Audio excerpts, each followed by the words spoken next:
बिस्मिल्लाहिर्रहमानिर्रहीम। अस्सलाम वालेकुम। Welcome back to my YouTube channel. आज हम Oxford countdown book 7 third edition chapter number 6 financial mathematics exercise 6 से फॉर्म क्वेश्चन नंबर 6 स्टार्ट करेंगे। क्वेश्चन नंबर 6 हमारे पास है a quantity of a tea is sold at ₹48 kg पर kg at a profit 20%। Tea से मुराद है चाय की पत्ती। चाय की पत्ती बेची गई थी पर केजी, यानी केजी का 1 kg रुपीज़ कितने में थी? 48 रुपीज़ में 1 kg बेची गई थी। प्रॉफिट उन्हें हुआ था 20%। The total gain is ₹90। जो गेन उन्होंने किया वो कितना किया? 90 rupees. What is the quantity of T sold. उन्होंने कितनी क्वान्टिटी ऑफ टी सोल्ड की थी कि उन्हें 90 रुपीज़ क्या हुआ? प्रॉफिट हुआ। तो चलिए हम इसको सॉल्व करते हैं। यहाँ पर देखिए मैंने मेंशन की हुई है स्टेटमेंट। हमें चाय की पत्ती जो उसने बेची है 48 रुपीज़ में पर केजी के हिसाब से, यानी 1 kg उसने 48 रुपीज़ में बेची है। प्रॉफिट परसेंटेज 20% था। टोटल प्रॉफिट जो से हुआ है वो 90 रुपीज़ हुआ है। अब हमने ये फाइंड करना है कि उसने जो थी ना उस कितनी कीमत में उसने ख़रीदी है। सो हम इसको कंसिडर करेंगे लेट कॉस्ट प्राइस। अगर कॉस्ट प्राइस 100 रुपीज़ थी अगर उसने 100 रुपीज़ में ख़रीदी है तब उससे क्या हुआ है? उसे जो ₹100 तब जाकर उसे प्रॉफिट हुआ है 20 उसे प्रॉफिट हुए।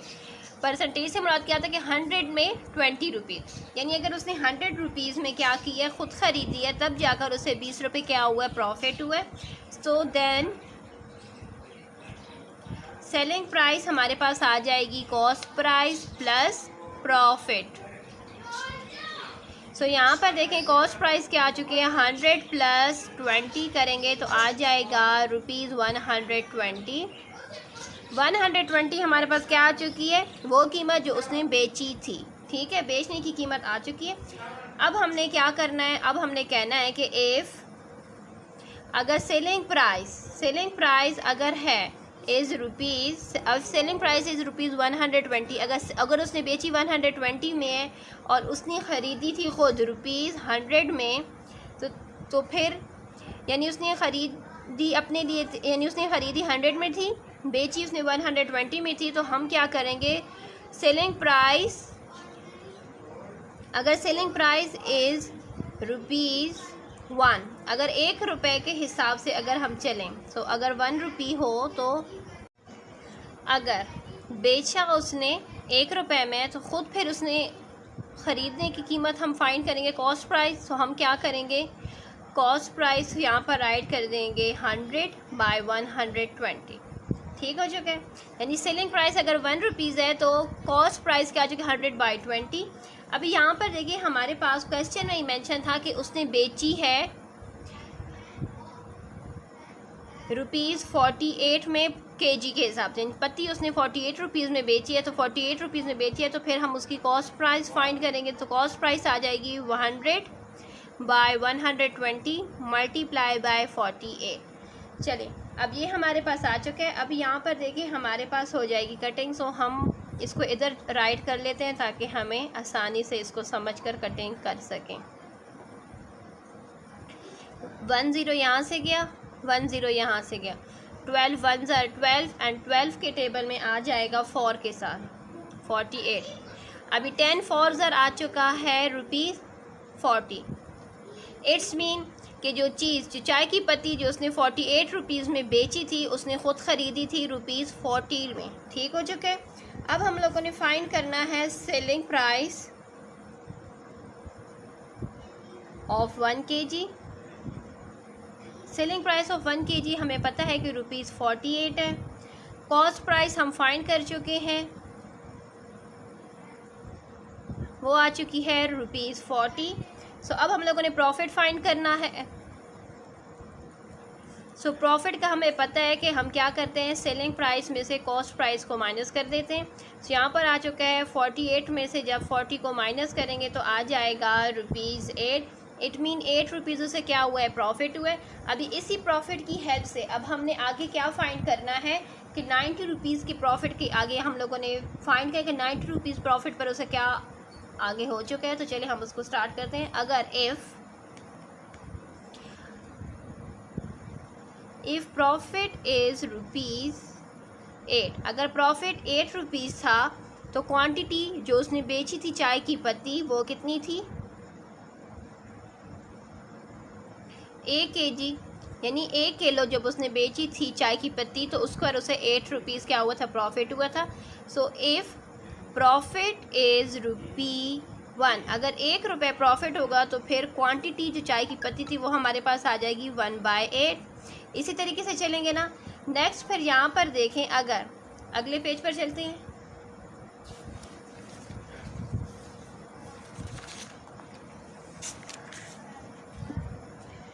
तो यहाँ पर देखें, इफ़ 1/8 तक हो चुका है, अभी हमने राइट करना है इफ़ प्रॉफिट इज़ ₹90, जो कि क्वेश्चन में ही हमें ये वैल्यू मेंशन थी। तो फिर उसने क्वांटिटी कितनी बेची थी, यानी कितनी चाय की पत्ती थी जो बेच चुका था जिस पर उसे 90 रुपीज़ प्रॉफिट हुआ था। तो हम राइट करेंगे 1/8 मल्टीप्लाई बाय 90। अब ये हमारे पास हो जाएगा 90/8। सो हम क्या कर लेंगे, 90 को 8 के साथ डिवाइड कर देंगे। सो यहाँ पर देखें, हम 90 को यहाँ पर देखें रफ वर्क मैं डिवाइड कर चुकी हूँ। मेरे पास आ चुका है आंसर 11.25। इट्स मीन 11.25 वो क्वांटिटी जो वो बेच चुका था चाय की पत्ती पर जिस पर उसे 90 रुपीज़ प्रॉफिट हुआ था। चले अगले क्वेश्चन पर चलते हैं। नेक्स्ट एंड लास्ट क्वेश्चन हमारी इस एक्सरसाइज का 6A का लास्ट क्वेश्चन हमारे पास है। If 13% is the loss by selling gold for ₹1475, यानी उसे 13% लॉस हुआ था जब उसने चीज़ें बेची थी कि बेचने की कीमत उसके पास आई थी 1475। What would be the loss और गेन, उसे कितना लॉस या गेन हुआ था if the good are sold for ₹1615। ठीक हो चुका है। चले हम अपने रजिस्टर पर आते हैं और वहीं से मैं आपको समझाना स्टेप टू स्टेप स्टार्ट करती हूँ। यहाँ पर देखें, हमारे पास आया हुआ है, क्वेश्चन में मेंशन है selling price, lost and cost price. हम लोगों ने क्या करनी है, फाइंड करनी। जब कॉस्ट प्राइस फाइंड कर लेंगे तब जाकर हमें अंदाज़ा होगा कि उसे नुकसान हुआ है तो कितना नुकसान हुआ है। ठीक है, लेट हम करेंगे यूनिटरी मेथड को यूज़ करेंगे। अगर कॉस्ट प्राइस 100 थी तब जाकर उसे लॉस कितना हुआ है, 13। ठीक हो चुका है। तो फिर सेलिंग प्राइस जो उसने बेचने की कीमत थी, सेलिंग प्राइस आ चुकी है कॉस्ट प्राइस माइनस लॉस। 100 में से हम 13 को माइनस करेंगे तो हमारे पास आ जाएगा ₹87। ₹87 हमारे पास आ चुका है। अभी हमने क्या करना है, हम इसी 87 रुपीज़ की हेल्प से हमने फाइंड करनी है कॉस्ट प्राइस। ठीक हो चुका है। तो चले हम यहाँ पर राइट करेंगे इफ़ सेलिंग प्राइस इज़, अगर सेलिंग प्राइस हमारे पास है ₹87 तो कॉस्ट प्राइस हमारे पास है ₹100। यहाँ तक का पॉइंट क्लियर हो चुका है। नेक्स्ट हमारे पास क्या है, इफ़ सेलिंग प्राइस इज़ ₹, अगर सेलिंग प्राइस 1 रुपया था जो वो बेच चुका है चीज़, अगर उसने 1 रुपये में बेची है तो फिर उसने ख़रीदी कितने में थी। सो हम क्या करेंगे, 100 के साथ 87 को डिवाइड कर देंगे। अभी यहाँ पर देखें, यानी 1 रुपये में जो चीज़ उसने बेची थी उसकी कीमत हमारे पास आ चुकी है। अब हम इसकी हेल्प से अब हम फाइंड करेंगे सेलिंग प्राइस हमारे पास जो क्वेश्चन में मेंशन है कीमत ₹1475 है। तो कॉस्ट प्राइस कितनी होगी। सो हम क्या करेंगे, जो हम कॉस्ट प्राइस जो हमारे पास आ चुकी थी यहाँ से हम इसको राइट करेंगे 100/87 मल्टीप्लाई बाय 1475। अब हमने क्या करना है, इनको आपस में मल्टीप्लाई कर देना है। जब भी मैं समझा चुकी हूँ कि जब भी हमारे पास कोई नंबर ज़ीरो वाला मल्टीप्लाई होता है तो नंबर के एंड पर क्या ज़ीरोज़ ऐड हो जाता है। यहाँ पर 2 ज़ीरोज़ ऐड हो जाएंगे एंड यहाँ पर क्या हो जाएगा, 87। नंबर हमारा बन चुका है 147,500। अब हमने क्या करना है, अब हम इसको डिवाइड करेंगे। यहाँ पर देखें रजिस्टर पर जगह नहीं थी तो मैंने रफ पेज पर अलहदा आप लोग के लिए डिवाइड किया है। मैंने डिवाइड किया तो मेरे पास ये क्या था, बार बार रिपीट हो रहे थे डेसिमल। सो मैंने ओनली 2 डेसिमल प्लेसेस लिए। मेरे पास आंसर आ चुका है 1695.40। सो मैंने यही कॉस्ट प्राइस हमारे पास क्या आ चुकी है, यानी हमारे पास सेलिंग प्राइस तो क्वेश्चन में मेंशन थी, तो हमने उसकी कॉस्ट प्राइस फाइंड की, तो कॉस्ट प्राइस मैं फाइंड कर चुकी हूँ। अब हम लोगों ने क्या फाइंड करना है, लॉस को फाइंड करना है। सो लॉस का हमें पता है कि लॉस हमारे पास क्या होगा, लॉस हमारे पास होगा, यानी लॉस हमारे पास आ जाएगा कॉस्ट प्राइस में से सेलिंग प्राइस को क्या कर लेना है, माइनस कर लेना है। सो यहाँ पर देखिए हमारे पास कॉस्ट प्राइस आ चुकी है 1695.40 माइनस सेलिंग प्राइस हमारे पास क्वेश्चन में ही मेंशन थी 1475। आंसर हमारे पास आ जाएगा ₹80.40। इसके साथ हमारी एक्सरसाइज कंप्लीट हो चुकी है। अल्लाह हाफिज़।